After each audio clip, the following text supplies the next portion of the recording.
On this screen, you will notice that there is a black mark.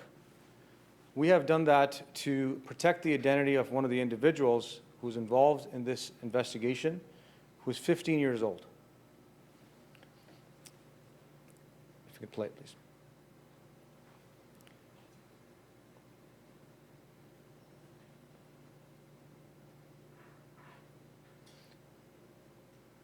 In a moment, you're going to notice a few individuals are going to start walking northbound. And I want to draw your attention to one of the individuals who's wearing a gray sweater and black bottoms. That is DiMarzio, our homicide victim. We also allege two other individuals who are in all black that are walking with DiMarzio are his associates.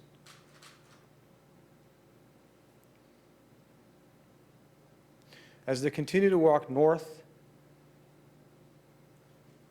these individuals are on the east side of Blue Jays Way.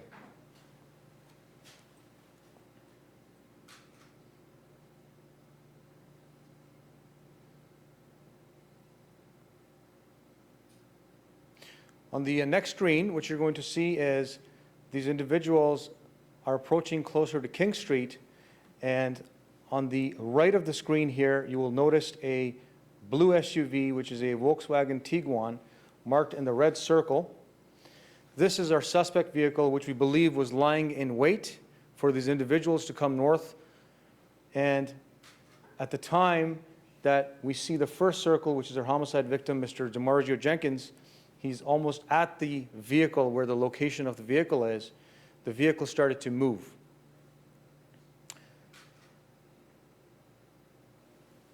And in the company of DiMarzio, as I had mentioned earlier, was a 15-year-old male who we have blurred out, and as well two individuals that we believe are associated with DiMarzio, dressed in all black. You'll notice also on this screen a family and a vehicle with two doors open, a female and a young boy who's standing there as well. And this will become very relevant in a few moments.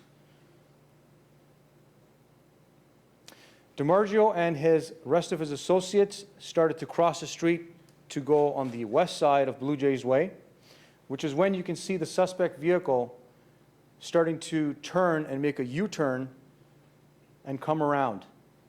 And at this point, a lone shooter emerges from the vehicle, the Volkswagen Tiguan that I mentioned earlier, blue in color, and this shooter opened gunfire on DiMarzio and his other associates that were with him.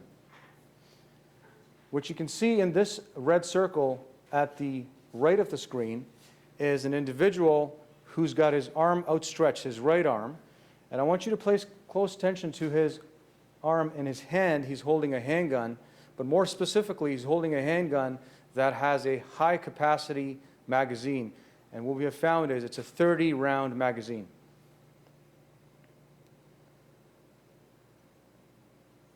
And as this unfolds, I want you to pay attention to the little boy that ducks into the vestibule here while these associates are returning gunfire to the shooter that came from the vehicle. And the shooter can be seen running southbound on Blue Jays Way to the waiting vehicle, and he boards it, and the vehicle leaves the area. As I had mentioned earlier, the little boy was exactly in the line of gunfire when it first started. And the family, which can be clearly seen in the background, were in the receiving end of the volley of shots, which in a moment I'm going to show you a video, skip off the ground inches from not only the little boy, but also the mother who's standing at the vehicle waiting to put the young man in. In this video clip on the left, you will notice 4 circles. These 4 circles are to indicate the individuals that I had mentioned earlier that came northbound that are, we allege, associates of DiMarzio Jenkins. And in 2 of the circles on the right, you can see both individuals have handguns in their hands. And what we believe has occurred is that the shooter comes out of the suspect vehicle, opens gunfire, and 2 associates of DiMarzio Jenkins return gunfire with their own handguns back at the shooter, and we had an active gunfight happening on the sidewalk of Blue Jays Way.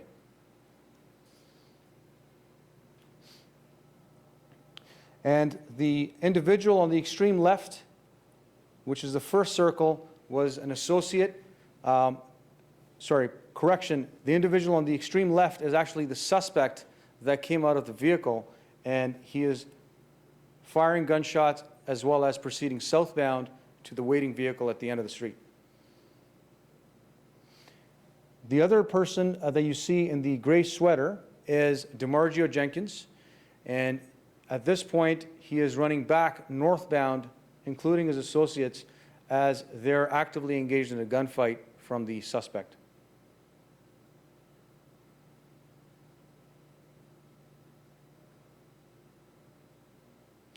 As they proceed northbound, on the west side, they go into an alley, and at this point, the 15-year-old male who's been blurred out discards a handgun on the sidewalk which had jammed, which is how we found it, and we have recovered it since. As you can see, the young man and the family that were previously exposed very close to gunfire, in complete panic, board the vehicle. This is the video that I was mentioning earlier that's going to show the gunfire as it hits very close to the 6-year-old boy, inches from his feet, and as the shots are hitting the ground, you can see dust coming up. And the other video that you're going to see is the gunshots also hit the road near the mother. If that round had been a slightly higher, most likely it could have injured the mother, who's standing right by the door.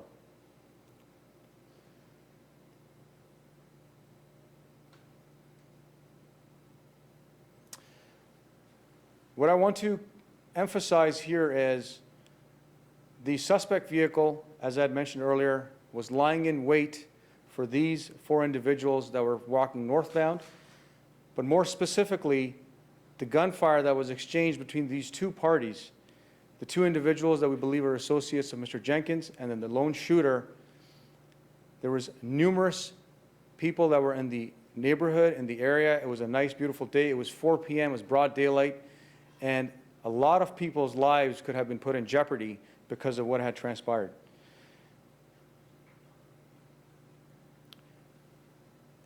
The 15-year-old was struck once, and he went down the alley. We have a 27-year-old female that cannot be seen on this video.